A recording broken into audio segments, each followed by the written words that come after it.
Hello बच्चों, क्या हाल समाचार? सब बढ़िया है ना? चलिए ठीक है। तो बच्चों, पिछले वीडियो में हम लोग न्यूमेरिकल नंबर 1 से न्यूमेरिकल नंबर 9 तक सॉल्व किए थे और इस वीडियो में हम लोग न्यूमेरिकल नंबर 10 से न्यूमेरिकल नंबर 18 तक सॉल्व करेंगे। तो उम्मीद है कि आप लोग पिछले वीडियो को देखते होंगे और बिना पिछला वीडियो, बिना थ्योरिकल पार्ट वाला वीडियो देखे हुए आपको ये सब न्यूमेरिकल समझना मुश्किल है। अगर आप कहीं से पढ़े होंगे तभी समझ में आएगा, नहीं तो समझ में नहीं आएगा। तो आपसे गुजारिश है कि आप पिछला जो वीडियो है, जो न्यूमेरिकल का वीडियो है, इस चैप्टर का मोशन में स्ट्रेट लाइन का, उसका न्यूमेरिकल का वीडियो और थ्योरिकल और डेरिवेशन जो उसमें है, ये सब पढ़ के आइए, तब ये जो न्यूमेरिकल है ये अच्छे समझ में आएंगे, अन्यथा समझ में बहुत कम आएगा। ठीक, तो चलिए क्वेश्चन स्टार्ट करते हैं। तो आज का क्वेश्चन हमारा नंबर 10 है। एक कार एक सीधी समतल सड़क पर एक समान त्वरण से चलते हुए 20 सेकंड में 180 किलोमीटर प्रति घंटा की चाल अर्जित कर लेती है। कार द्वारा इस समयांतराल में चली गई दूरी ज्ञात कीजिए। तो जैसे आप ही जब बड़े हो जाओगे, अगर फिजिक्स को सही से पढ़ोगे, जब फिजिक्स को सही से पढ़ोगे, तो अगर फिजिक्स आपको सही से पढ़ना है तो मैथ भी आनी चाहिए।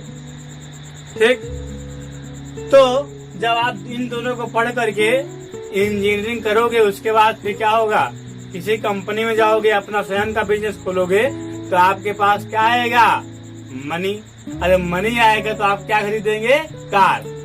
उसके बाद कार जो है वो जब आप स्टार्ट करें, मान लेते हैं कार स्टार्ट किए और कुछ ही समय में, मतलब हम मान लेते हैं 20 सेकंड, 20 सेकंड में आपके कार की स्पीड कितनी हो जाती है? 180 किलोमीटर प्रति घंटा। तब आप किसी से पूछें कि आप बताओ हमारे कार की स्पीड 180 किलोमीटर प्रति घंटा होने तक हमने कितनी डिस्टेंस कवर की, तो उसी को यहाँ पे सॉल्व करना है। ठीक है, चलिए आगे जा रहा है। ठीक है, चलिए। तो अब सुनिए, तो एक कार एक सीधी समतल सड़क पर एक समान त्वरण से चलते हुए 20 सेकंड में 180 किलोमीटर प्रति घंटा की चाल अर्जित कर लेती है। मतलब इसकी प्रारंभिक चाल क्या है? 0। भाई जब शुरू में तो कार रेस्ट पर रहेगी ना, उसके बाद स्टार्ट होगी फिर चलेगी, तो इसलिए यहाँ पे प्रारंभिक चाल क्या हो जाएगा? 0। अब सुनिए, टाइम कितना गिवन है? टाइम दिया हमें 20 सेकेंड। टाइम कितना है? 20 सेकेंड। और स्पीड कितनी होगी इसकी? 180 किलोमीटर प्रति घंटा। कितने समय बाद? 20 सेकेंड बाद। तो ये क्या हो गया? अंतिम वेग। अंतिम वेग क्या है? 180 किलोमीटर प्रति आवर। तो इसको आप मीटर पर सेकेंड में कन्वर्ट कर लीजिए एम के सिस्टम में, तो ये हो जाएगा आपका 5/18 गुणा करेंगे तो यहाँ पे आ जाएगा 50 मीटर पर सेकेंड। 18 दाम में 180 और यहाँ पर दाम 50 हो गया। ठीक है, चलिए। तो आपकी फाइनल वेलोसिटी कितनी होगी? 50 मीटर पर सेकेंड। अब आपको डिस्टेंस निकालना है, ऐसा डिस्टेंस निकालना तो एस इक्वल क्वेश्चन मार्क। अब आप मोशन ऑफ इक्वेशन में से ऐसा फार्मूला बताइए, सॉरी इक्वेशन ऑफ मोशन। तो इक्वेशन ऑफ मोशन में से आपको ऐसा फार्मूला बताना है जिसमें u हो, t हो, v हो, h हो। तो आपके दिमाग में आ गया होगा क्या? v square equal u square plus 2a। ठीक, तो यहाँ पे आप वैल्यू पुट करिए। तो v की वैल्यू कितनी है? 50 की स्क्वायर क्या हो जाएगा? 2500 इक्वल u की वैल्यू कितनी? 0 का स्क्वायर 0 और 2 a की वैल्यू नहीं मालूम है हमें, a की वैल्यू नहीं मालूम। तो यहाँ देखिए थोड़ा सा हम लगा देते हैं formula v equal u plus 80। यहाँ v की वैल्यू कितनी है? 50 मीटर पर सेकेंड इक्वल u की वैल्यू 0, a इंटू टी की वैल्यू 20। तो a की वैल्यू कितनी आ गई? 2.5 मीटर पर सेकेंड स्क्वायर। यहाँ पे a की वैल्यू पुट कर दीजिए, तो यहाँ पे हो जाएगा, चाहे आप यहाँ 2.5 लिखिए और चाहे 5/2, दोनों एक ही बात है। तो यहाँ हो जाएगा 5/2 इंटू जस्ट, तो आपको फाइंड भी करना है। तो यहाँ 2 से 2 कैंसिल हो गया, 5 हो जाए 5 1 कम 5, 5 25 और 2 0 हो गया। तो यहाँ पे एस इक्वल कितना हो गया? एस इक्वल हो गया 500 मीटर। अर्थात जो कार थी अगर वह 20 सेकंड में एक समान त्वरण से 180 किलोमीटर प्रति घंटा की चाल अर्जित कर लेती है तो उसके द्वारा इतने समय में तय की गई डिस्टेंस कितनी होगी? 500 मीटर। कितनी हो जाएगी? 500 मीटर। अब हम चलते हैं क्वेश्चन नंबर 11 पर और इसको मिटा देते हैं। चलिए इसको आप लोग छाप लीजिए और अब हम चलते हैं क्वेश्चन नंबर 11 पर। सब लोग छाप लिए होंगे? चलिए ठीक है।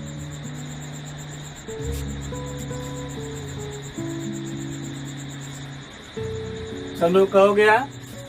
चलिए तो अब हम देखते हैं क्वेश्चन नंबर 11। क्वेश्चन नंबर 11 क्या कह रहा है हमसे?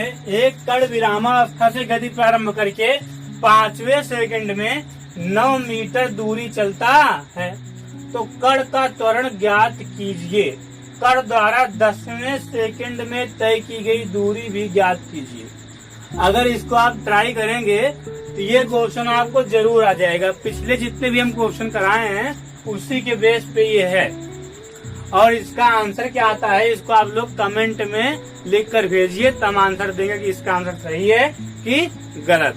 ठीक है, चलिए कमेंट में बात होगी इसकी। और हम चलते हैं क्वेश्चन नंबर 12 में। ठीक है, 12 और 30।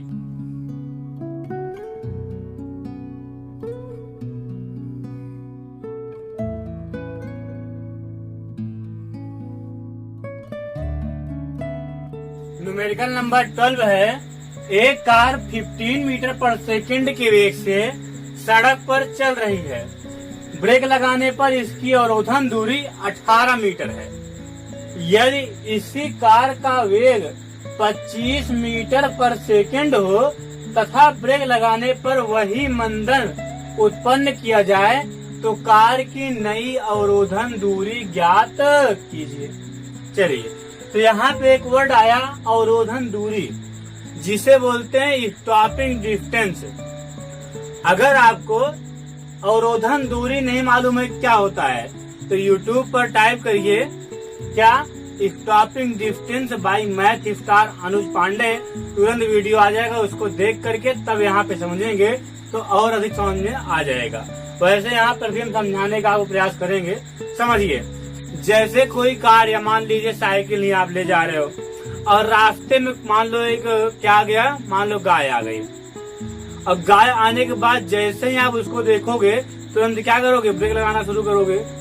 तो ब्रेक लगाने जैसे ब्रेक लगाना शुरू किए तब से जब तक आपकी साइकिल रुक नहीं गई उतने तक में जितना डिस्टेंस कवर किए वही डिस्टेंस क्या कहलाती है? Stopping distance.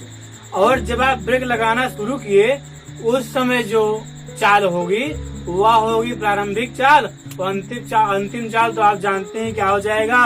0, क्योंकि अंत में साइकिल क्या हो जाएगी? रुक जाएगी, ब्रेक लगा रहे हो तो। ठीक है, चलिए तो यहाँ पर ध्यान दीजिए।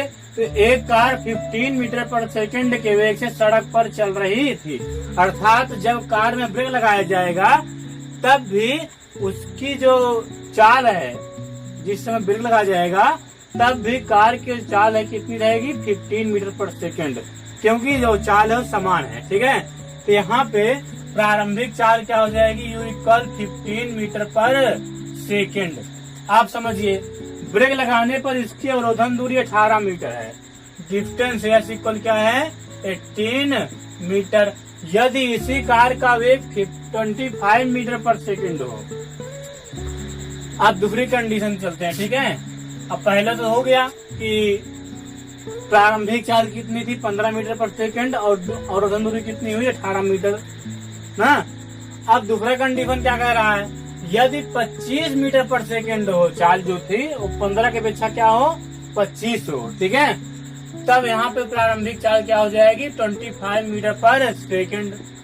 तथा ब्रेक लगाने पर वही मंदन उत्पन्न किया जाए, मतलब जो त्वरण इसका है वही त्वरण इसका भी। ठीक है, वही त्वरण इसमें भी है।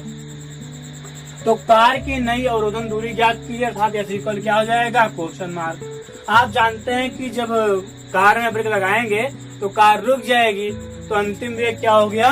0। अंतिम वेग क्या हो गया? 0। अब यहाँ से आप ए का मान निकालिए। तो ए इक्वल हम मान लेते हैं क्वेश्चन मार्क, क्योंकि ए का मान मालूम हो जाए तो ए के मान के हेल्प से हम एफ निकाल सकते हैं। ठीक है, चलिए ध्यान दीजिएगा। तो ऐसा फार्मूला बताइए इसमें वी हो, यू हो, एस हो, ए हो। तो आप जानते हैं वी इक्वल क्या होता है, v square equal u square plus 2a yes.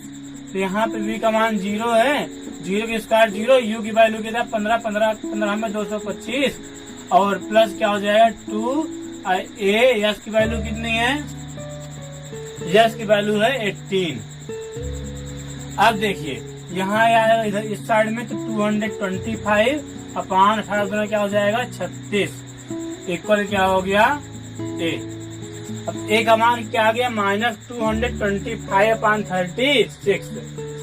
अब अगर इसको हम काटें तो देखिए क्या आता है, इसे कटेगा नहीं, कट जाएगा। चलिए ठीक है, 3 से काटिए, 3 1 जा 3 2 जा 6, 3 7 जा 21 और 1 बचा 15 हो गया, 3 5 जा 15, 3 4 जा 12, 3 2 जा 6 और 3 5 जा 15, 4 1 जा 4, 4 6 जा 24, पॉइंट बढ़ाओ 10 हो गया। तो यहाँ हो जाएगा 4 2 जा 8, ये हो गया। तो ए की वैल्यू कितनी आ गई, ए की वैल्यू आ गई -6.25 मीटर पर सेकेंड स्क्वायर। ठीक है, अब समझिए। तो यहाँ पे ए का मान क्या हो गया -6.25 मीटर पर सेकेंड स्क्वायर और वे की वैल्यू तो इसमें भी 0 रहेगी, क्योंकि अवरोधन दूरी की बात कर रहा है। तो अंतिम वेग क्या हो जाएगा 0, क्योंकि ब्रेक लगाया कार में, तो अंतिम वेग क्या हो जाएगा 0। ठीक है, ध्यान रखिएगा। तो यहाँ पे v का मान क्या हो जाएगा 0। अब सुनिए, ऐसा फार्मूला जिसमें v u a f हो, तो v स्क्वायर इक्वल क्या होता है u square plus 2a yes. अब सुनिए, v की वैल्यू 0 तो u की वैल्यू कितनी 25 की स्क्वायर क्या होगा 625 प्लस 2a की वैल्यू कितनी है -6.25 -6.25 इंटू एस, तो आपको निकालना ही है। अब इसको इस साइड में लाएंगे, इस साइड में लाएंगे तो 625 में से 180 घटाएंगे, क्यों? थोड़ा ध्यान दीजिएगा, जो ये 18 है ये इस वाले कंडीशन का, यहाँ पे 0 है तो यहाँ पे हो जाएगा -625 और यहाँ मल्टीप्लाई में कहा जाएगा डिवाइड में, और कितना हो जाएगा -2 इंटू 6.25। ठीक है, इक्वल क्या हो गया यस। तो यहाँ पे अगर इससे हम काटें तो कितना आ जाएगा 100, कितना हो जाएगा 100। ध्यान रखिएगा, ऐसा भी आप समझ सकते हैं कि पॉइंट हटाओगे तो ऊपर 2 जीरो आओगे तो यहाँ पे 625 में 2 जीरो लग जाएगा, इससे आप काटोगे तो कितना जाएगा 100। काटना आपको आता होगा, अगर नहीं आ रहा है तो आप कमेंट करिए, इसको हम एक्सप्लेन कर देंगे। ठीक है, ध्यान रखिएगा। अब सुनिए आगे, 2 से कट जाएगा तो कितना हो जाएगा 50 और माइनस कट गया तो एस की वैल्यू कितनी हो गई, एस की वैल्यू है 50 मीटर।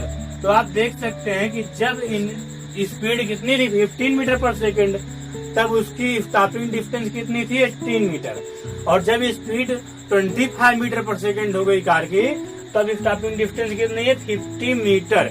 इसका मतलब स्टॉपिंग डिस्टेंस जो है वह वस्तु के वेलोसिटी पर, इनिशियल वेलोसिटी पर डिपेंड करता है, ए पर भी डिपेंड करता है, ध्यान रखिएगा। तो एस का मान कितना हो गया 50 मीटर। अब हम चलते हैं न्यूमेरिकल नंबर 13 पे।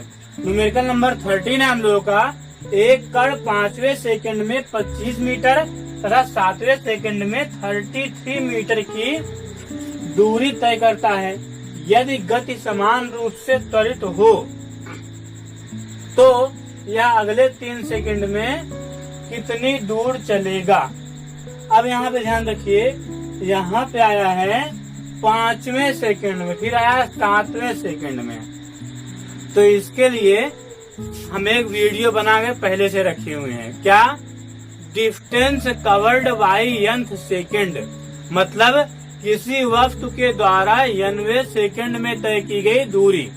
तो वो वीडियो अगर आप देख लेंगे तो आपको nवें सेकंड में चली गई दूरी क्या होता है अभी समझ में आ जाएगा, और उसका फार्मूला भी मालूम हो जाएगा, और ये कैसे सॉल्व होगा वहाँ पर ये भी मालूम हो जाएगा। आप सुनिए, अगर आपको 93 सेकंड में तय की गई दूरी का वीडियो देखना है तो यूट्यूब पर टाइप करिए distance covered by nth second by Math इफ्तार अनुज पांडे, तब आपका तुरंत वीडियो आ जाएगा, उसको देख लीजिएगा। ठीक है, आप सुनिएगा अच्छे से,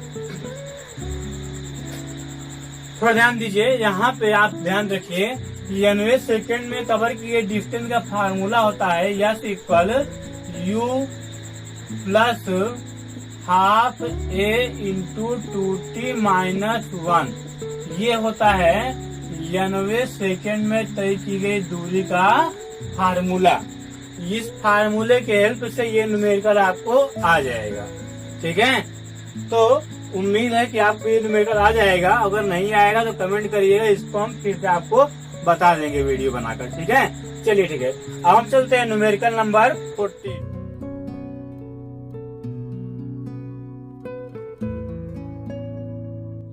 किसी ऊंचाई से स्वतंत्रता पूर्वक गिर रहा एक पिंड अपने अंतिम सेकंड में कुल ऊंचाई का आधा भाग पार करता है।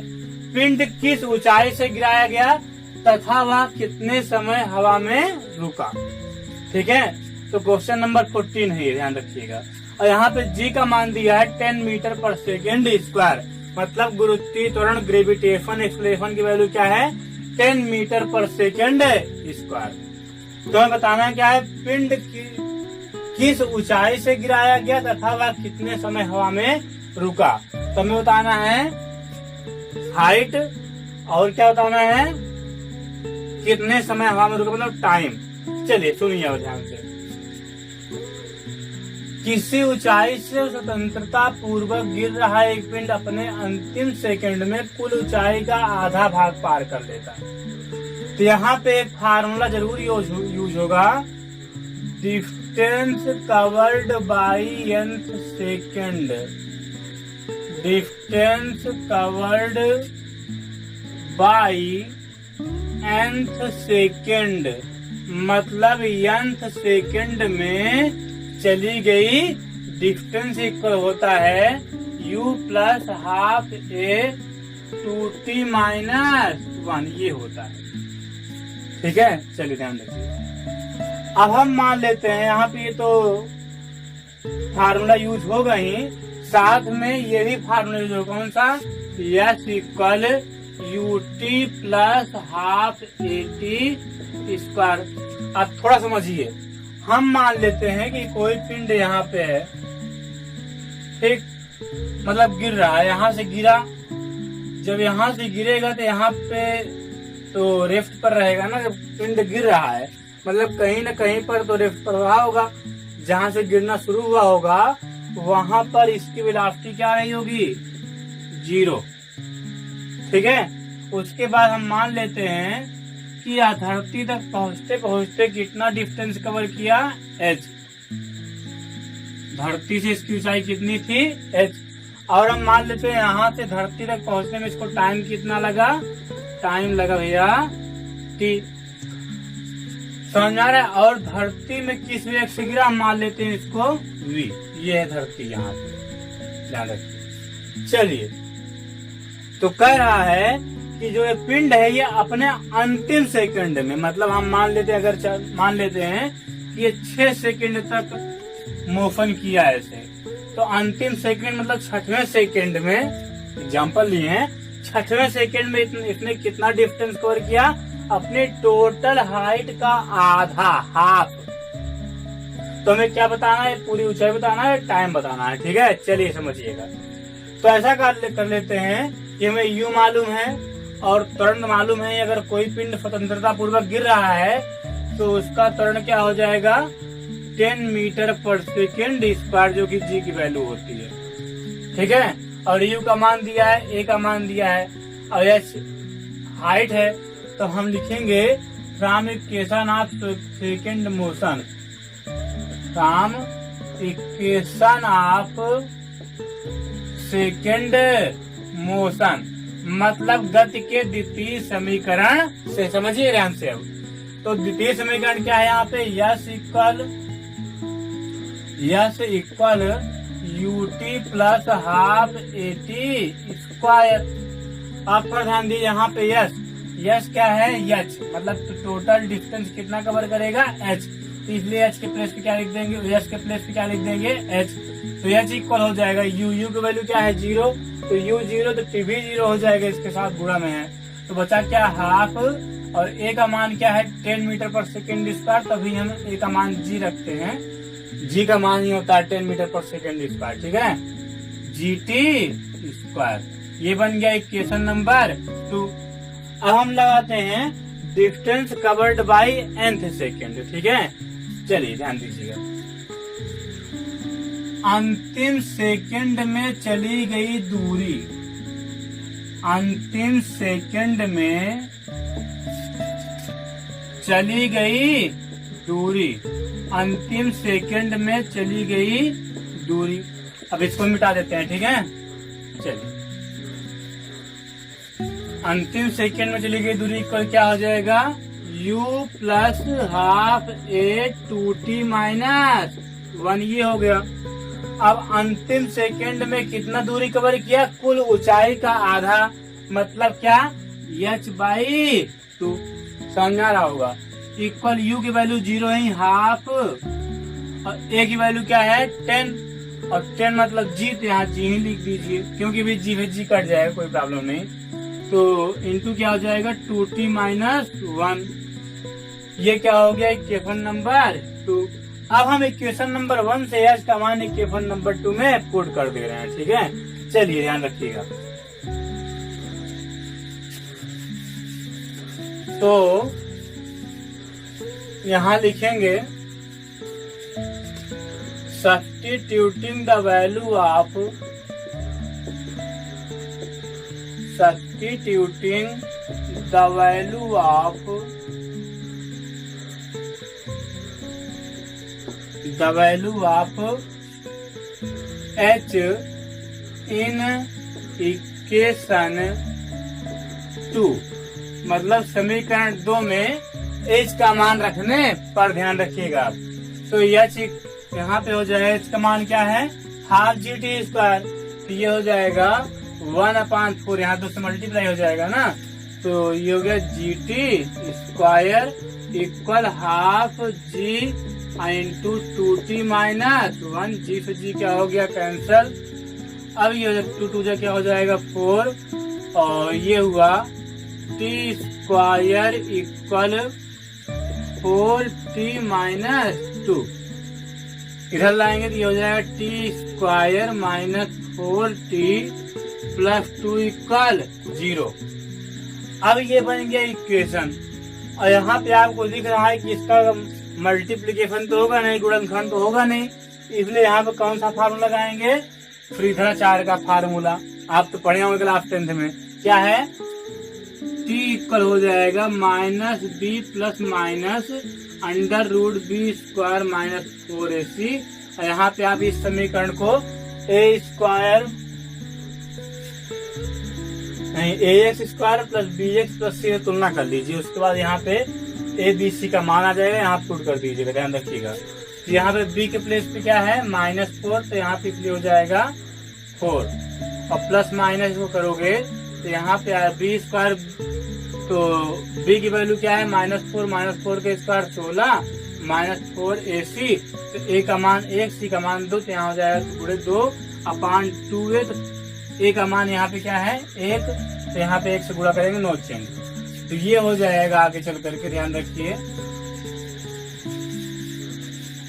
चलिए, तो ये हो गया t equal 4 plus minus 16 minus 8 equal क्या हो जाएगा 8, और 8 को हम लिख सकते हैं 2√2, अपान में हो जाएगा 2 पर कॉमन लेंगे तो कट जाएगा 2 से 2 बचा क्या 2 प्लस माइनस अंडर√2।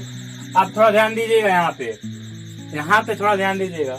अब वस्तु जो है नीचे गिर रही है, वस्तु नीचे गिर रही है, तो गुरुत्वीय त्वरण का मान कैसा होगा, प्लस में, ऊपर जाएगी तो माइनस में। तो इसलिए यहाँ पर भी जो कौन सा चिन्ह लेंगे, प्लस, टाइम बताने के लिए कौन सा सिंबल लेंगे, प्लस वाला, ठीक है। तो यहाँ लिखेंगे प्लस लेने पर,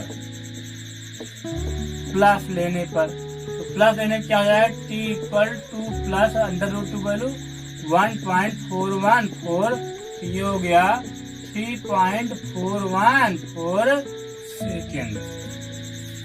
तो वक्त को पूरी ऊंचाई कवर करने में कितना टाइम लगा? 3.414 सेकेंड। अब हम इसकी ऊंचाई भी ज्ञात कर लेते हैं। तो ऊंचाई ज्ञात करने के लिए हम t का मान समीकरण 1 में रखते हैं, ठीक है। तो लिखिए नाउ फ्रॉम इक्वेशन 1 समीकरण 1 से। समीकरण 1 क्या है? h equal half G T square, तो हाफ हो गया। g की वैल्यू कितनी है? 10 और t स्क्वायर t की वैल्यू ये है 3.414 इंटू 3.414 और मल्टीप्लाई करके इसको सॉल्व करेंगे तो इसका आंसर आएगा 58.28 meter. That is your answer. इस तरह से एक बहुत ही अच्छा क्वेश्चन, एक बहुत ही अच्छी सवाल समाप्त हो गई। अब हम चलते हैं, फिर एक बार समझ लीजिए, थोड़ा लंबी थी ना, इसलिए आपको कम समझ में आया होगा। सबसे पहले हम क्या करेंगे, यहाँ पे कह रहा है कि जो वस्तु है वो गिर रही है और अपने अंतिम सेकंड में, हम मान लेते हैं 6 सेकंड चली तो या 7 सेकंड, तो 7वें सेकंड में कितना डिस्टेंस कवर की? अपने कुल ऊंचाई का आधा, मतलब अंतिम में सबसे ज्यादा डिस्टेंस कवर की है। और तो इसलिए हम यहाँ पे अंतिम सेकंड या किसी भी सेकंड में चली गई दूरी का फॉर्मूला क्या होता है? u प्लस हाफ है 2t माइनस 1, ये होता है। और कुल ऊंचाई के लिए हम कौन सा फॉर्मूला लगाएंगे? इक्वल ut प्लस हाफ है टी स्क्वायर। अब यश का मान क्या है? जो कुल ऊंचाई है, यश के स्थान पे आप ऐसे लिख देंगे, u का मान 0 है ही, क्योंकि जब वस्तु मान लो कहीं से तो रेस्ट कर रही होगी, वहां पे जब गिरना शुरू होगी तो उस समय उसकी वेलोसिटी क्या रही? 0 रेस्ट कर रही होगी ना, इसलिए u का मान क्या हो गया? 0। और u का मान 0 तो आप S equal ut plus half A T square में रखेंगे तो यहाँ हो जाएगा h equal half G T square. और उसके बाद कह रहा अंतिम सेकंड में अपने कुल ऊंचाई का आधा भाग कवर करता है, इसलिए हम क्या करेंगे, यहाँ पे लगा देंगे distance covered by nth second. तो इसका फॉर्मूला हो जाएगा h/2, मतलब आधी ऊंचाई, इक्वल u का मान 0 है, हाफ इंटू जी इंटू टी माइनस 1। अब यहाँ पे h का मान रख देंगे और हल कर लेंगे, t का मान आ जाएगा 3.414 और t का मान आप समीकरण नंबर 1 में रखेंगे तो वहां से h का मान आ जाएगा, कितना आएगा? 58.28 मीटर। मतलब जो जिस ऊंचाई से उसको गिराई गई थी वो ऊंचाई कितनी थी? 58.28 मीटर। हम चलते हैं क्वेश्चन नंबर 15 पर। तो क्वेश्चन नंबर 15 है, एक छाताधारी हवाई जहाज से कूदता है। क्या हुआ? एक छाताधारी हवाई जहाज से कूदता है। जब वह 40 मीटर मुक्त रूप से गिर चुका होता है तो उसकी छतरी खुलती है, जिसे पैराशूट भी हम कह सकते हैं। कि पैराशूट, मान लो जो जहाज है उसमें क्या हो गया? आग लग गई। भगवान न करे आप जिस जहाज में बैठे उसमें ऐसा हो, लेकिन मान लेते हैं ऐसा हुआ, तो आपको क्या करना पड़ेगा? उसमें अपनी जान बचाने के लिए पैराशूट पहनकर नीचे कूदना पड़ेगा।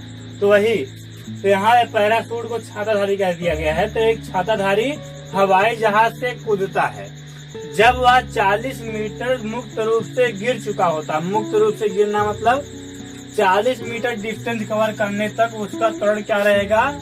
जी। ए का मान क्या रहेगा? जी। कब तक? 40 मीटर डिस्टेंस कवर करने तक, ठीक है। तो इसकी छतरी खुलती है। अब वह 2 मीटर पर सेकेंड स्क्वायर के मंदन से गिरता है तथा पृथ्वी पर 3 मीटर पर सेकेंड के वेग से पहुंचता है। हवाई जहाज की ऊंचाई कितनी थी? छाताधारी वायु में कितने समय रहा? मतलब हमें छाताधारी का जहाज से गिरने के बाद पृथ्वी तक आने तक कुल टाइम बताना है, और ये बताना है कि जिस समय छाताधारी जहाज से कूदा उस समय जहाज पृथ्वी से कितनी ऊपर थी। पूछ रहा है ना, हवाई जहाज की ऊंचाई कितनी थी, यही, ठीक है। चलिए अब समझिएगा। तो इसमें 2 कंडीशन बन रहे हैं। एक पहला क्या?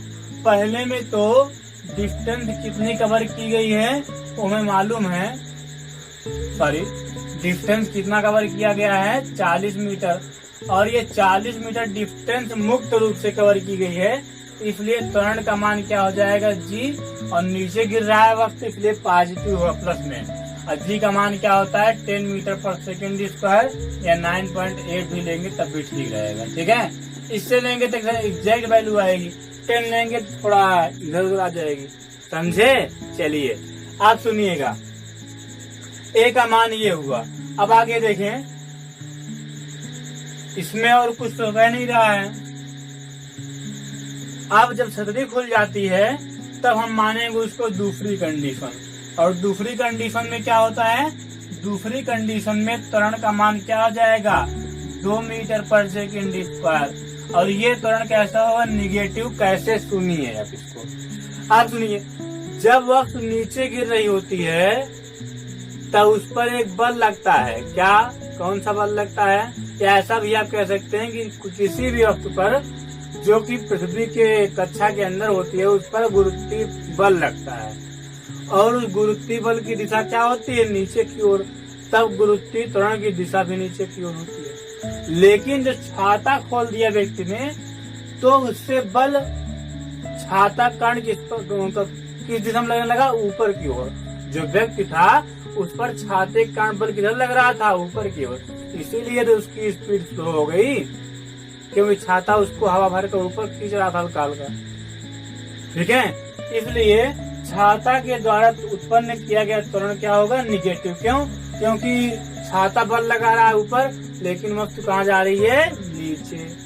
समझ आ गया होगा आपको। तो एक और क्या हो गया, -2 मीटर पर सेकेंड स्क्वायर।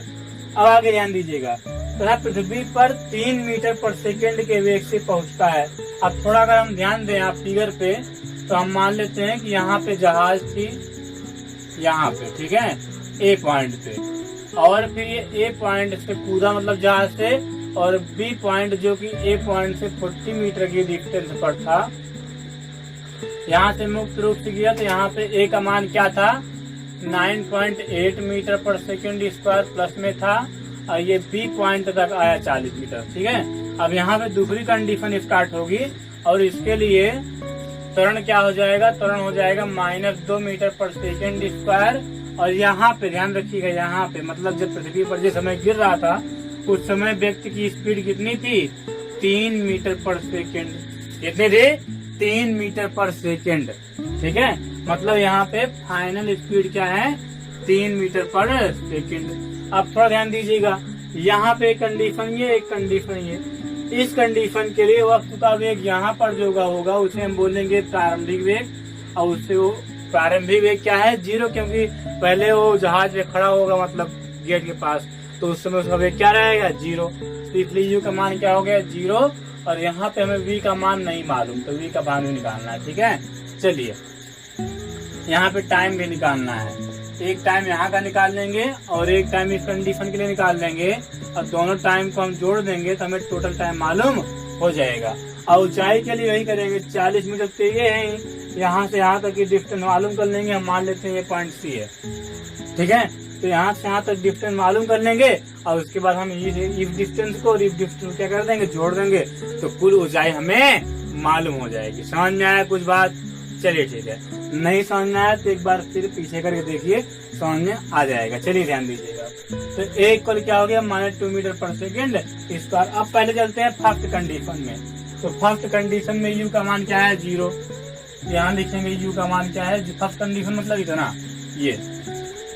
अब हम क्या करेंगे, पहले निकाल लेते हैं टी, तो यहाँ पर फॉर्मूला लगाएंगे yes equal UT plus half eighty square.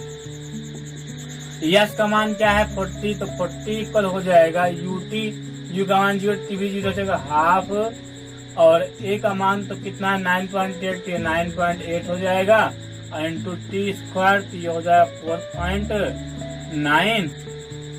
तो यहाँ पे टी स्क्वायर की वैल्यू क्या हो जाएगी, टी स्क्वायर हो जाएगी 40/4.9।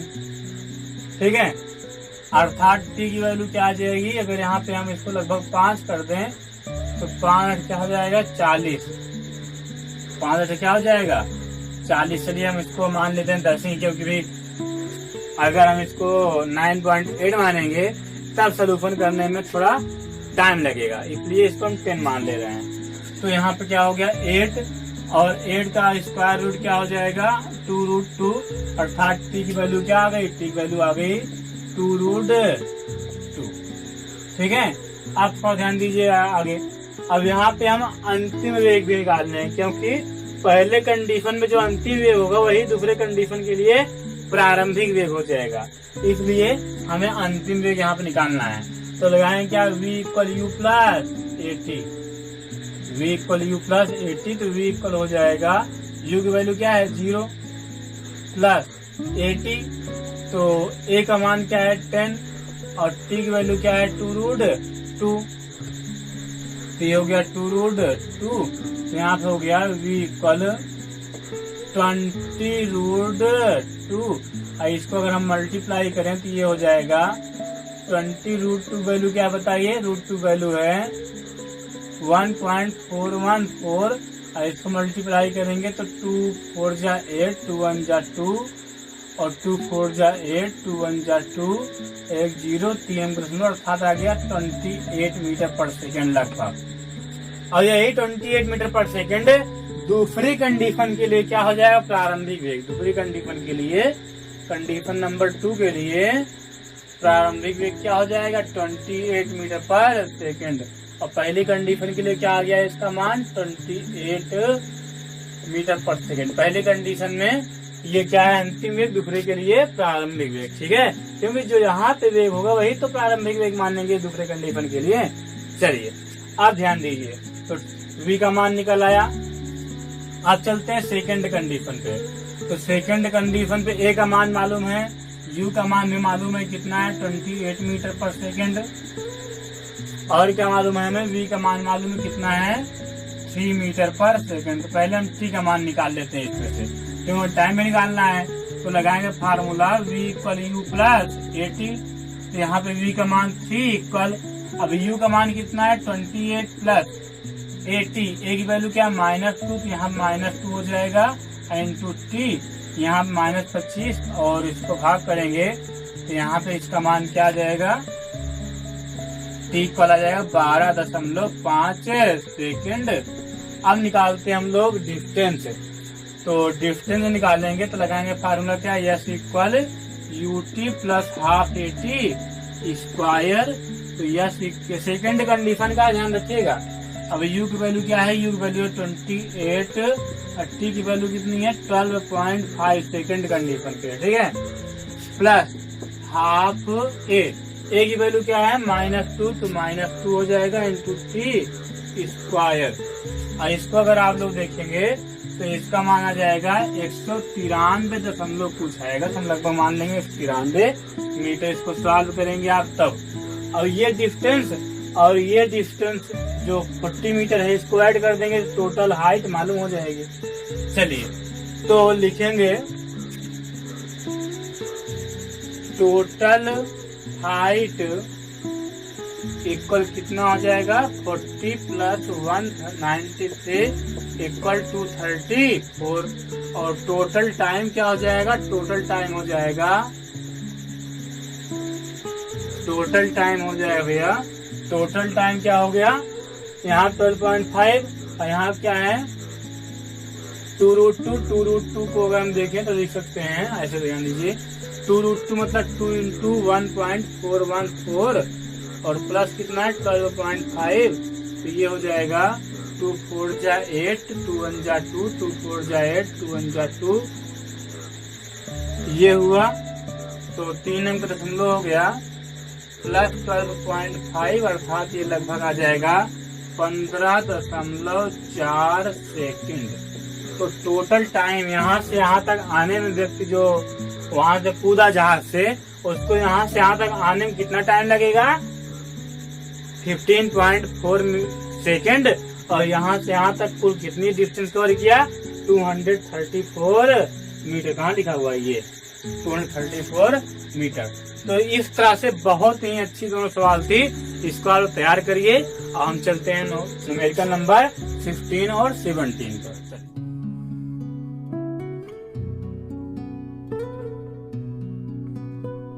हम चलते हैं न्यूमेरिकल नंबर 15 पर। तो 15 नंबर न्यूमेरिकल है, एक भोजन का पैकेट हेलीकॉप्टर से छोड़ा जाता है जो 2 मीटर पर सेकंड के वेग से स्थिरता पूर्वक ऊपर उठ रहा है। 2 सेकंड पश्चात पैकेट का वेग क्या है या हेलीकॉप्टर से कितना नीचे है।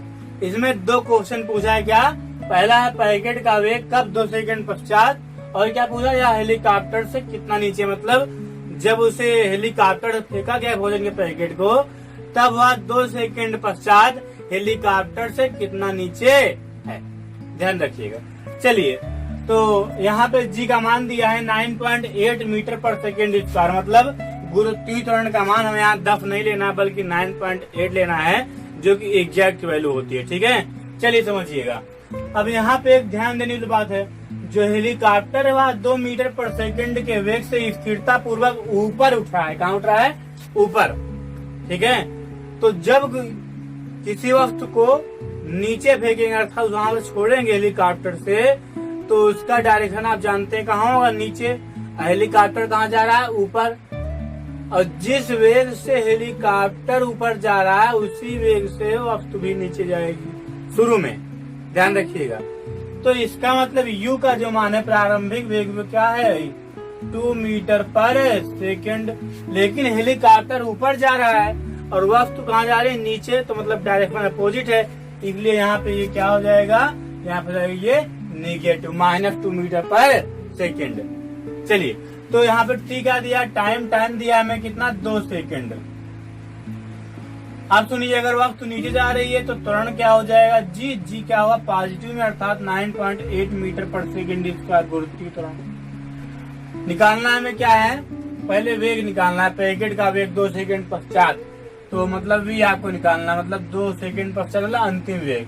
तो v इक्वल क्वेश्चन मार्क यहाँ लगा दोगे, v equal u plus eighty. You का मान क्या है? -2 प्लस a का मान 9.8 इंटू टी की वैल्यू 2 सेकेंड। यहाँ क्या आ जाएगा? ये आ जाएगा 19.6 घटाओगे 17.6 मीटर पर सेकेंड।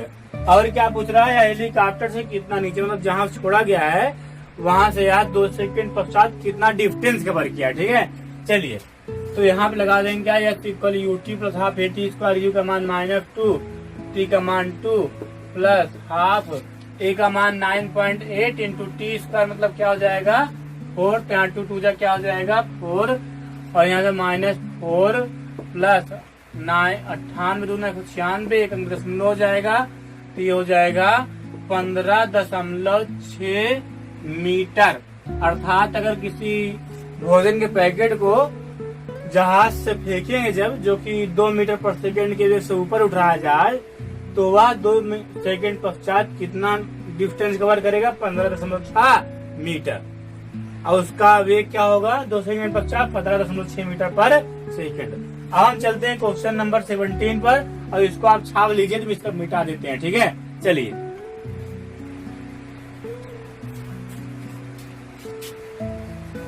छाप लिए होंगे आप लोग। चलिए, 56 हो गए आप लोग, बहुत छापते हैं भाई। कुछ अपने से सॉल्व करिए, अगला क्वेश्चन पढ़ते रहिए, दिख रहा होगा आपको स्क्रीन पे। चलिए, कुछ समझ में आ रहा है क्वेश्चन जो लिखा हुआ है? कर लोगे? छोड़ दें? शायद बड़ा दिख रहा है, बहुत बड़ा दिख रहा है। बड़े से कुछ नहीं होगा, बस आपको कॉन्सेप्ट लगाना है, बस कॉन्सेप्ट क्लियर होना चाहिए। और ये सवाल चुटकियों में है कि देखना अभी। चलिए, पृथ्वी के धरातल से एक रॉकेट सीधा ऊपर की ओर छोड़ा गया है। वायु घर्षण आदि नगण्य माना गया है, मतलब इसका कोई असर नहीं पड़ता है। मतलब ये इसका अगर पड़ता है तो रियलिटी में अगर कोई रॉकेट छुड़ाता है तो, लेकिन न्यूमेरिकल में कहा गया है कि वायु घर्षण आदि को नगण्य मान लो, मतलब ना के बराबर। फिर क्या हुआ? रॉकेट का इंजन रॉकेट में एक समान त्वरण 19.6 मीटर पर सेकंड स्क्वायर उत्पन्न करता है। यदि 5 सेकंड पश्चात रॉकेट का इंजन बंद हो जाता है, तब रॉकेट द्वारा प्राप्त अधिकतम ऊंचाई क्या होगी? रॉकेट पृथ्वी पर कितने समय बाद और किस वेग से टकराएगा? थोड़ा यहाँ पे नीचे आपको नहीं दिख रहा होगा तो इसको समझिए। और किस वेग से टकराएगा इसको बताना हमें, ठीक है? मतलब 3 चीज बताना, अधिकतम ऊंचाई, रॉकेट पृथ्वी पर कितने समय बाद और किस वेग से टकराएगा। मतलब 3 चीज बताना है इसमें हमें, ठीक है। चलिए समझिएगा। तो यहाँ पे हुआ क्या, मान लेते हैं यहाँ पे पृथ्वी है, ये क्या है पृथ्वी, मान लो यहाँ पे ये पृथ्वी का सरफेस है, ठीक है। और यहाँ से कोई रॉकेट छोड़ा जाता है यहाँ पे ऐसे, और फिर यहाँ पे जब ये पहुंचा तो यहाँ से यहाँ तक पहुंचने में इसको टाइम कितना लगा है, 5 सेकेंड। और किस त्वरण से जा रहा है ये, 19.6 मीटर पर सेकेंड स्क्वायर के एक समान त्वरण से। तो 5 सेकेंड जब बीता तो इसका जो इंजन था वो बंद हो गया। अब आप जानते हैं, आप बाइक चलाते रहे या साइकिल चलाते रहे और अचानक आप साइकिल का पैडल मारना बंद कर दें या बाइक जो है उसकी चाबी आप कर दे गियर छोड़ा करके, तब क्या होगा, गाड़ी अचानक रुक नहीं जाएगी जब तक आप ब्रेक नहीं मारोगे। गाड़ी चलती रहेगी क्योंकि उसके पास प्रारंभिक एनर्जी है जो पहले गतिज ऊर्जा उसमें उत्पन्न हुई वो है। इसी तरह जो रॉकेट होगा वह 5 सेकंड बाद जब इंजन बंद हो जाएगा डायरेक्ट नीचे आने शुरू, नीचे गिरने नहीं शुरू होगा। 5 सेकंड पश्चात भी वह ऊपर जाएगा इंजन बंद होने के बाद भी, क्योंकि उसकी कुछ काइनेटिक एनर्जी हो गई है ना उसके पास, ध्यान रखिएगा, क्योंकि वो गति में था। अब समझिए थोड़ा, यहाँ से इंजन बंद हुआ तो इंजन जो त्वरण दे रहा था 19.6 मीटर पर सेकेंड स्क्वायर का, ये त्वरण समाप्त हो जाएगा। और कौन सा त्वरण आ जाएगा, गुरुत्वीय त्वरण। इसके बाद जो इस पॉइंट है, इस पॉइंट को हम मान लेते हैं बी और इस पॉइंट को हम मान लेते हैं ए। तो इस पॉइंट के बाद जो है हम मान लेते हैं रॉकेट यहाँ तक गया है, ऐसे ये यहाँ तक रॉकेट गया। इस पॉइंट को हम सी मान लेते हैं, मतलब अधिकतम पॉइंट यही है, ये मैक्सिमम पॉइंट मतलब सबसे उच्चतम बिंदु। मतलब हम मान लेते हैं कि रॉकेट का इंजन बंद होने के बाद भी रॉकेट यहाँ तक गया, सी तक, यहाँ से यहाँ तक, ठीक है। चलिए समझिएगा अब। तो इसमें कितनी कंडीशन बनी सुनिए। एक बार तो रॉकेट यहाँ से यहाँ जाएगा, फिर यहाँ से यहाँ जाएगा, फिर ऊपर से नीचे गिरना शुरू हो जाएगा। जब उसके पास काइनेटिक एनर्जी खत्म हो जाएगी, गतिज ऊर्जा खत्म हो जाएगी, तब वहाँ नीचे गिरना शुरू हो जाएगा। आपको लेसन 9 में गतिज ऊर्जा वगैरह पढ़ाएंगे सब, उसका टेंशन मत लो। अभी तो आप कक्षा 9 कुछ पढ़े होगे ना। चलिए, तो इसमें 3 कंडीशन बनी। एक तो रॉकेट यहाँ से चलेगा, फिर यहाँ पहुंचे, यहाँ से यहाँ, यहाँ से यहाँ। अब सुनिए, इस कंडीशन के लिए यहाँ पे जो रॉकेट का वेग होगा उसे बोलेंगे प्रारंभिक वेग। और यहाँ पे वेग क्या होगा, 0, क्योंकि शुरू में तो रॉकेट को ऐसे खड़ा किए रहोगे ना, फिर छोड़ोगे तो प्रारंभिक वेग क्या हो गया, 0। और यहाँ पे जो वेग होगा उसे क्या मानेंगे, v, जो हमें नहीं मालूम है, ठीक है। चलिए, और टाइम दिया है, एक्सेलरेशन दिया है। और उसके बाद जब ये कंडीशन लेंगे हम, तो जो इसका इस कंडीशन के लिए AB वाले के लिए जो अंतिम वेग होगा वही BC के लिए प्रारंभिक वेग हो जाएगा। अर्थात यहाँ पे जो V का मान आएगा वही BC कंडीशन के लिए U का मान हो जाएगा, ठीक है। तो पहले हम पहला कंडीशन सॉल्व करते हैं। चलिए ध्यान दीजिएगा। तो पहले कंडीशन में देखिए, हेडिंग कर लेते हैं कंडीशन नंबर 1। कंडीशन 1 चलते हैं। देखिए, तो यहाँ पे U का मान क्या है, 0। A का मान क्या है, 19.6 मीटर पर सेकेंड स्क्वायर। टाइम क्या है, टाइम है 5 सेकेंड। और क्या है, और बस हो गया। तो पहले V निकालेंगे हम लोग। तो V इक्वल क्या होता है, U प्लस AT। U का मान 0 और प्लस A का मान 19.6 इंटू T तो 5 हो गया। तो ये हो गया 5 छंग 30, 15 45 48, 5 एकम 5 4 9। तो ये हो गया 98 मीटर पर सेकेंड। मतलब 5 सेकेंड पश्चात रॉकेट का वेग क्या हो जाएगा, 98 मीटर पर सेकेंड। अब इसमें हम ये भी निकाल लेते हैं कि यहाँ से यहाँ तक इसने कितना डिस्टेंस कवर किया। तो फार्मूला क्या लग जाएगा, yes equal UT plus half AT square. तो U का मान 0, T भी 0 हो जाएगा। हाफ A का मान 19.6 इंटू T स्क्वायर। तो T की वैल्यू क्या है बताइए, 5 55 क्या हो जाएगा, 25। उसको काटेंगे तो 9.8 आ जाएगा। अब गुणा कर देंगे, 25 8 200, कितना बचा 20, 25 225, 20 45, 245 हो जाएगा। अर्थात 245 मीटर। यहाँ से यहाँ तक इसने कितना डिस्टेंस कवर किया, 245 मीटर, ठीक है। चलिए, अब जो है और कुछ निकालना है क्या, चलिए ठीक है, उतना बहुत है। अब चलते हैं कंडीशन नंबर 2 में, मतलब BC वाले में। तो कंडीशन नंबर 2 पे चलते हैं। तो कंडीशन नंबर 2 में बताया जब कि कंडीशन नंबर 1 के लिए जो अंतिम वेग होगा वही कंडीशन नंबर 2 के लिए प्रारंभिक वेग हो जाएगा। क्योंकि कंडीशन नंबर 2 मतलब यहाँ का जो वेग होगा इस पॉइंट का वही प्रारंभिक वेग कहलाएगा। यहाँ का वेग क्या है v, और v का मान क्या है 98 मीटर पर सेकेंड, अर्थात यहाँ u का मान क्या हो जाएगा 98 मीटर पर सेकेंड। और अंतिम वेग क्या होगा तो आप जानते हैं मैक्सिमम पॉइंट में थोड़ा और ऊपर करने से क्या, चलिए ठीक है और ऊपर कर दे ये यहाँ पे, तो मैक्सिमम पॉइंट पे वेग क्या हो जाएगा 0, तभी तो नीचे आना शुरू होगा, अर्थात यहाँ पे वेग क्या हो गया 0, वेलोसिटी यहाँ पे क्या हो गई इसी पॉइंट पे 0। इसलिए यहाँ पे दूसरे कंडीशन के लिए मैक्सिमम पॉइंट पे वेलोसिटी क्या हो जाएगी 0, और त्वरण क्या हो जाएगा 9.8, और ऊपर वस्तु जा रही है, रॉकेट ऊपर जाएगा तो माइनस में हो जाएगा। ठीक है, अब टाइम निकाल लो कि यहाँ से यहाँ तक पहुँचने में कितना टाइम लगा। तो v का मान क्या है 0 और u 98 और प्लस 80, तो माइनस 9.8 इंटू क्या हो जाएगा t, यहाँ चालू करेंगे तो ये हो जाएगा t इक्वल आ जाएगा 10 सेकेंड। तो इस कंडीशन में सेकेंड का टाइम कितना आ गया 10 सेकेंड। ठीक है, चलिए अब डिस्टेंस मालूम कर लेते हैं यहाँ से यहाँ तक का। तो फार्मूला लगाएंगे s equal U T plus half A T square, you का मान क्या है 98 और प्लस हो जाएगा यू का मान ये, टी का मान 10 हो गया और plus half A T square, तो हाफ ए का मान क्या है माइनस 9.8 इंटू टी स्क्वायर मतलब क्या हो जाएगा 100। और इसको सॉल्व करेंगे जब हम लोग, तो सॉल्व करने के पश्चात इसका मान आएगा 490 मीटर। ध्यान रखिएगा, इसको आप गुणा करके सॉल्व करेंगे कितना है 490 मीटर। तो यहाँ पे एक चीज पूछा था अधिकतम ऊंचाई, तो अधिकतम ऊंचाई मतलब यहाँ तक गया, तो पृथ्वी से यहाँ तक की जो लंबाई होगी, यहाँ से यहाँ तक की जो दूरी होगी वही क्या है अधिकतम ऊंचाई। तो यहाँ पे एक आंसर मालूम चल गया, क्या maximum height. Maximum height equal क्या हो जाएगा, मैक्सिमम हाइट हो गया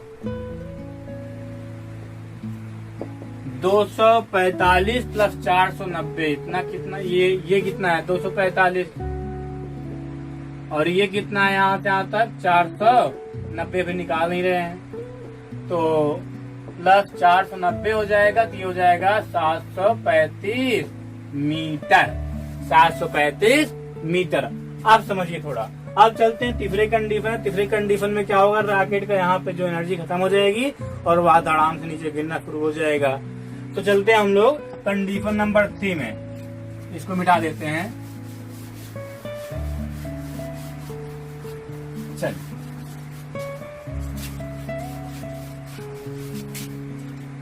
तो कंडीशन नंबर 3 में चलते हैं। कंडीशन नंबर 3, चलिए ध्यान दीजिएगा इसमें।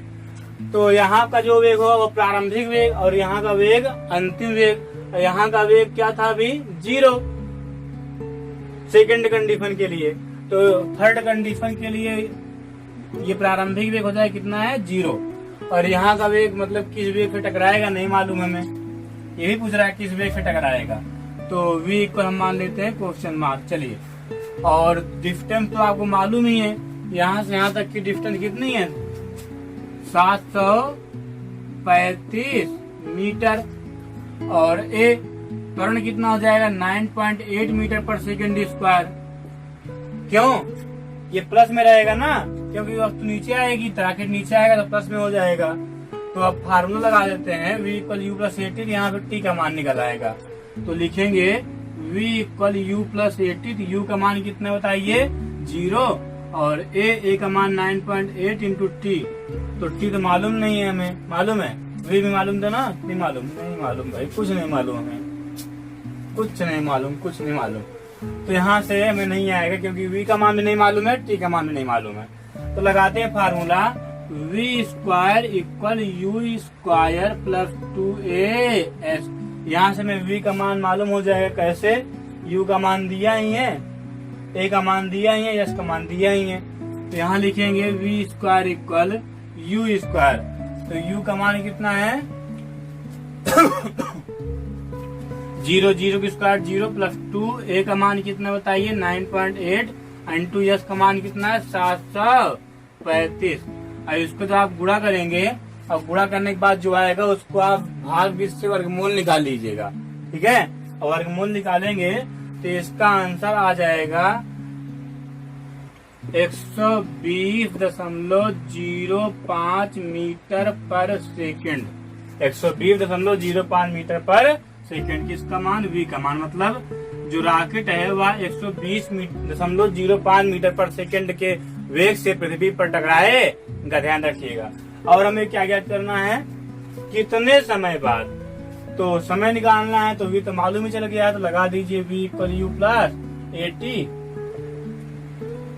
तो v का मान कितना है बताइए? 120.05 इक्वल u का मान कितना है? 0, और a का मान 9.8 इंटू t हो जाएगा, और t का मान निकालना है तो 120 को 9.8 से भाग कर दीजिए, तो आंसर आ जाएगा लगभग कितना आएगा?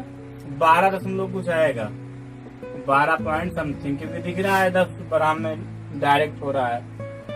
तो 12.25 कर देगा, 12.25 सेकंड आएगा शायद। ठीक है, 12 दशमलव कुछ आएगा, इसको आप भाग तो कर ही लेंगे। तो टाइम कितना हो गया? 12.25 सेकंड। कहाँ से कहाँ आने में? यहाँ से यहाँ आने में। और यहाँ पूछ क्या रहा है? रॉकेट पृथ्वी पर कितने समय बाद, मतलब यहाँ से जब चला और फिर जब यहाँ पे गिरा, टोटल टाइम बताना है। तो यहाँ से यहाँ तक जाने में कितना टाइम लगा? 5 सेकंड। यहाँ से यहाँ तक जाने में 10 सेकंड, और फिर वहां से वहां नीचे आने में 12.25 सेकंड। ठीक है, तो टोटल टाइम ज्ञात करने के लिए हम सब जोड़ देंगे, टोटल टाइम कर देंगे। तो लिखेंगे टोटल टाइम, या ऐसा करिए, रॉकेट पृथ्वी पर, रॉकेट का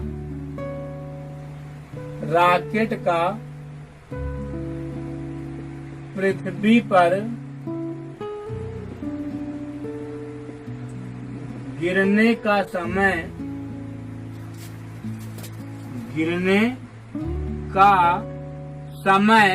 कितना हो जाएगा?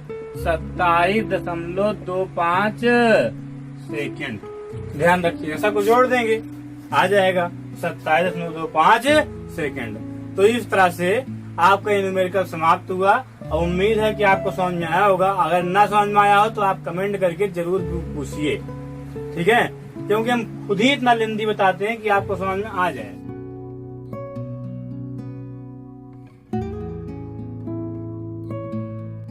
अब हम चलते हैं न्यूमेरिकल नंबर 18 पर। तो न्यूमेरिकल नंबर 18 है, एक मीनार की चोटी से 4 गेंद 1-1 सेकंड के अंतर से स्वतंत्रता पूर्वक गिराई जाती हैं। पहली गेंद छोड़ने के 4 सेकंड पश्चात पृथ्वी पर पहुंचती है। उस क्षण पहली व दूसरी व तीसरी व चौथी गेंदों के बीच क्या क्या दूरियां? तो क्वेश्चन तो आप समझ गए होंगे कि 4 गेंदें हैं, और 4 गेंदों को 1-1 सेकंड के अंतर पर पृथ्वी पर गिराया जाता है मीनार से। तो ये बताना है हमें कि उसी क्षण, ध्यान देना अच्छे से, उसी क्षण पहली, दूसरी, तीसरी, चौथी, तीसरी, चौथी गेंदों के बीच के अंतर, दूरियों के बीच का, गेंदों के दूरियों के बीच के अंतर। चलिए समझिएगा अच्छे से। तो इसमें हम करें क्या? सबसे पहले हम पहली गेंद के द्वारा तय की गई दूरी निकालेंगे, कब? 4 सेकंड में। ठीक, फिर दूसरी गेंद के द्वारा तय की गई दूरी निकालेंगे, कब? 3 सेकंड में। क्यों? क्योंकि दूसरी गेंद पहली गेंद से 1 सेकंड बाद फेंकी जाएगी। ध्यान रखिएगा, 1-1 सेकंड का अंतर है ना, इसलिए। फिर हम तीसरी गेंद के द्वारा तय की गई दूरी निकालेंगे, कितने समय में? 2 सेकंड में, एक फिर कम हो गया। फिर चौथी गेंद के द्वारा तय की गई दूरी निकालेंगे, कितने सेकंड में? 1 सेकंड, फिर 1 सेकंड कम हो गया। और फिर हम क्या करेंगे? पहली गेंद के द्वारा तय की गई दूरी को दूसरी गेंद के द्वारा तय की गई दूरी में घटा देंगे, तो दोनों की दूरियों के बीच का अंतर निकल आएगा।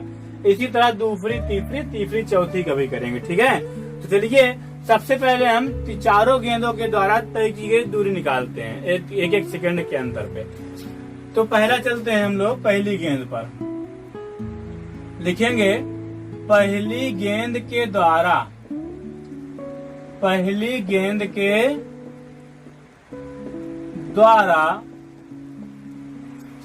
तय की गई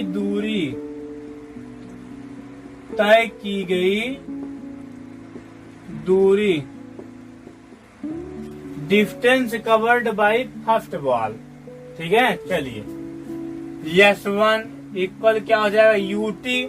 तो आप जानते हैं मीनार पहले आप लेकर गेंद खड़े होगे फिर छोड़ोगे तो जाएगी, अर्थात पहले उसकी वेग क्या थी 0 गेंद की वेग। ठीक है, तो इसलिए yes equal UT half eighty square लगाने जा रहे हैं, ध्यान रखिएगा।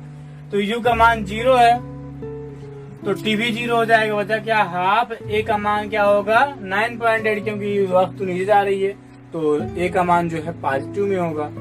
तो जी का मान है गुरुत्वाकर्षण किसमें होगा पॉजिटिव।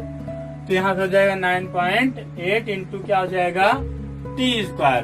तो टी का मान क्या पहली गेंद के लिए 4 सेकंड, तो 4 का स्क्वायर क्या होता है 16, तो ये हो जाएगा 8 8 अठाई 64 8 9 72 6 78.4 मीटर। तो पहली गेंद ने 4 सेकंड में कितना डिस्टेंस कवर किया 78.4 मीटर। ध्यान रखिएगा ये नहीं कह रहा है, हाँ ठीक है कह रहा है कह रहा है कि भाई 4 सेकंड पृथ्वी पर पहुंच जाती है। ठीक है, पहली गेंद लेकिन केवल, सब गेंद नहीं, ध्यान रखिएगा। आज चलते हैं दूसरी गेंद के लिए। दूसरी गेंद के द्वारा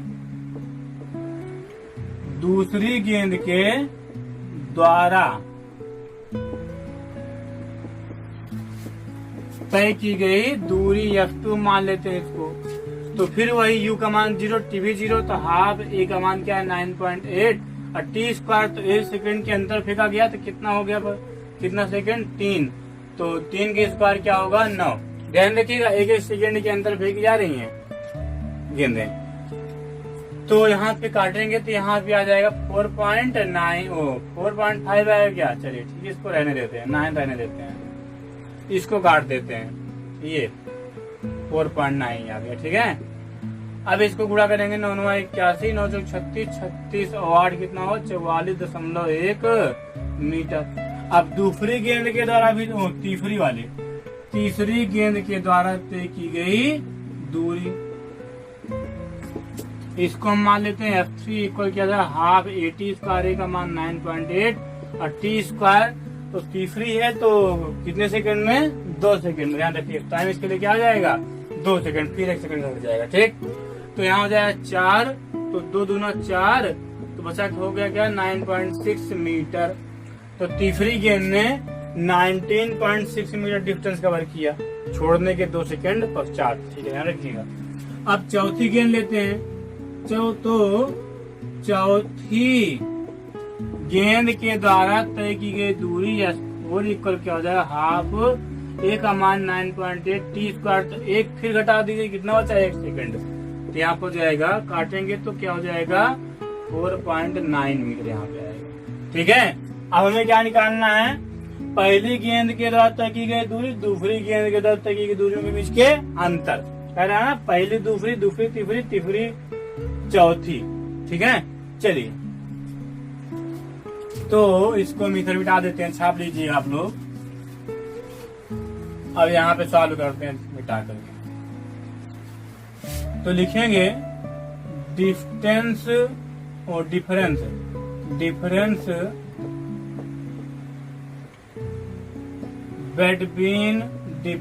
between first and second ball equal क्या हो जाएगा बताइए। यहाँ पे ज्यादा कौन है 78.4, कम कौन है ये वाला, तो क्या हो जाएगा 78.4 माइनस 44.1 इक्वल क्या हो जाएगा 3, ये दशमलव हो गया 8 में 4 के 4 3, तो ये हो गया 34.3 मीटर। चलिए अब चलते हैं थर्ड सेकंड हो गया, अब सेकंड थर्ड लेते हैं। तो difference between second and third ball, यहाँ पे सेकंड ऐसे रहेगा, second and third ball equal क्या हो जाएगा बताइए तो सेकंड का क्या है 44.1, थर्ड का क्या है 19.6, ये हो जाएगा 44.1 माइनस 19.6 इक्वल 11 में 6 गए 5 और 13 में 9 गए 4 और 3 में से 1 जाएगा, कितना बचेगा 2, तो 24.5 मीटर। ठीक, चेक कर लीजिएगा फिर हटा के। अब चलते हैं किस पे, तीसरे चौथे पे। तो difference between third and fourth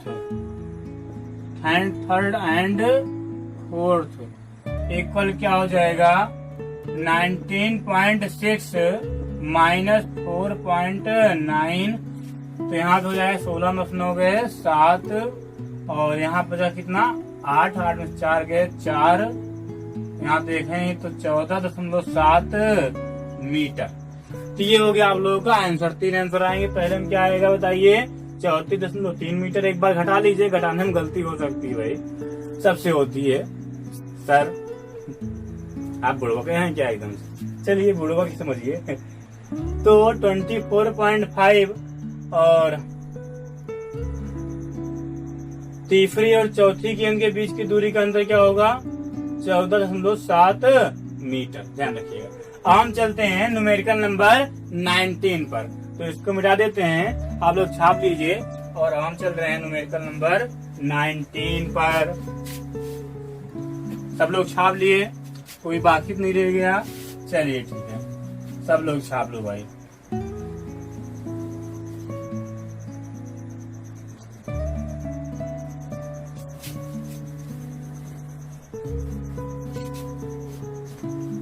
तो 60 मीटर ऊंची मीनार के शिखर से, तो पहला ऐसा करते हैं, ये मीनार हो गई, मान लेते हैं ये मीनार है। ठीक, ये क्या है मीनार। इसकी लंबाई कितनी बताइए 60 मीटर ऊंची है ये, ठीक है। यहाँ से ऊपर की ओर वर्टिकल शिखर से एक पिंड 20 मीटर पर सेकंड के वेग से ऊर्ध्वाधर, मतलब ऐसे, ये देखिए यहाँ से फेंका गया, ऐसे फेंका गया, ठीक है। ये अब कितने वेग से 20 मीटर पर सेकंड के वेग से, मतलब यहाँ पे प्रारंभिक वेग क्या दिया है 20 मीटर पर सेकंड। फिर क्या पूछ रहा है यहाँ पे हमसे, ऊर्ध्वाधर ऊपर की ओर फेंका जाता है, यदि g इक्वल 10 मीटर पर सेकंड स्क्वायर हो तो वह जमीन पर किस समय गिरेगा। मतलब जब यहाँ फेंकेंगे तो फिर यहाँ वो ऐसे ऊपर जाएगा, फिर ऊपर से फिर यहाँ रुकेगा कुछ दूर जा करके, फिर यहाँ नीचे घास से गिरेगा। तो हमें बताना है कि यहाँ से यहाँ तक आने में कितना टाइम लगा, ठीक है। तो फिर यहाँ तो कंडीशन बनेगा। एक तो हम मान लेते हैं यहाँ से पहले तो यहाँ फेंका गया तो यहाँ से यहाँ तक गया, तो इस पॉइंट को हम मान लेते हैं, इस पॉइंट को मान लेते हैं बी। तो एक कंडीशन ये हो गया, और दूसरी कंडीशन ऐसे फिर यहाँ से आएगा, ऐसे गिरेगा जमीन पे घास से, तो दूसरी कंडीशन हो जाएगी बी सी, ठीक है। ये जमीन मान लेते हैं, ये जमीन, तो इस पॉइंट को हम मान लेते हैं सी। आप थोड़ा ध्यान दीजिएगा, यहाँ पर जो फर्स्ट कंडीशन के लिए, मतलब ए बी के लिए, यहाँ पर जो वेग होगा उसको क्या मानेंगे प्रारंभिक वेग, और यहाँ पे जो वेग होगा उसको क्या मानेंगे अंतिम वेग। तो आप तो दे ही रहा है क्वेश्चन में कि 20 मीटर पर सेकंड के वेग से फेंका गया, मतलब कंडीशन नंबर फर्स्ट के लिए भैया u का मान क्या दिया है बताइए 20 मीटर पर सेकंड, और v का मान 0 जानते ही हो। जब ऊपर फेंकोगे तो हाईएस्ट पॉइंट पे जाकर, मतलब किसी पॉइंट पे जाकर के उसका वेग क्या हो जाएगा 0, ठीक है। चलिए, तो यहाँ पे सुनिए a का मान क्या होगा -9.8, क्यों 10 दिया उसमें, 10 लेने कह रहा है, तो 10 मीटर पर सेकंड स्क्वायर। क्यों माइनस क्यों लिया, क्योंकि वस्तु ऊपर जा रही है, ठीक है। अब टाइम निकालना हमें, लगाएंगे वही फार्मूला, अपना घिसा पीटा फार्मूला क्या होता है बताइए, v इक्वल u प्लस ए। सर इतना इजी फार्मूला है, अब आप कह रहे हैं घिसा पीटा। चलिए अच्छा ही फार्मूला है मान लो, लेकिन मेरे लिए वही घिसा पीटा है, बहुत पढ़ाते पढ़ाते एकदम मूव गए इसको।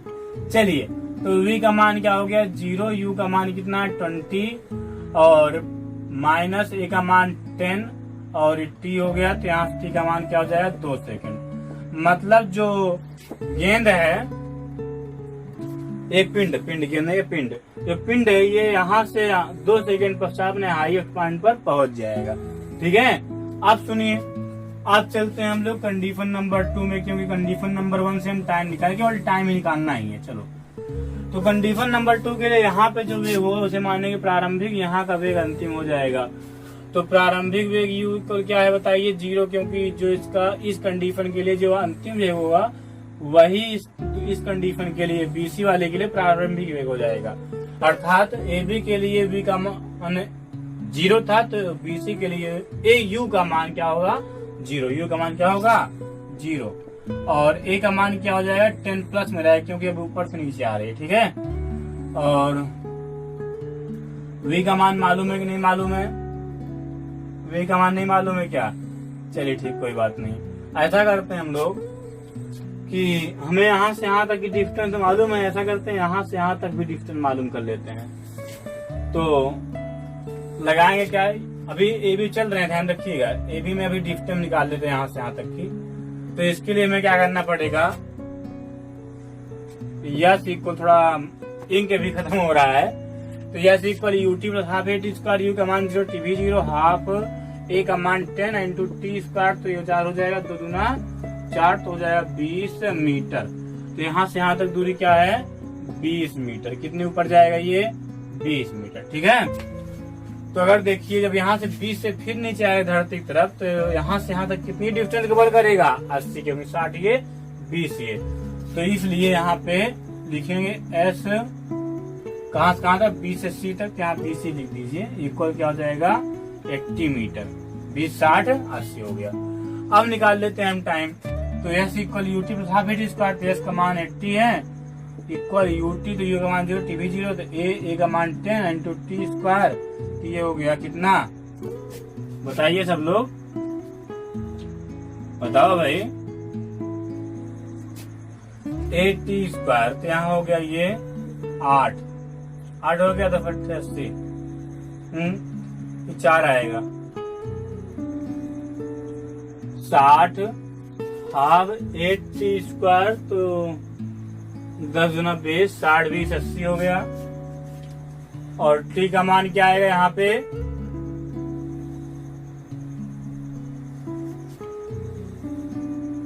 यहाँ पे हाफ होगा, सॉरी हाफ भी होगा ना यहाँ पे, तो हाफ से यहाँ 5 हो जाएगा, और जब काटेंगे तो यहाँ हो जाएगा 16, और फिर यहाँ पे टी का मान निकालेंगे, तो टी का मान हो जाएगा क्या, 4 सेकंड।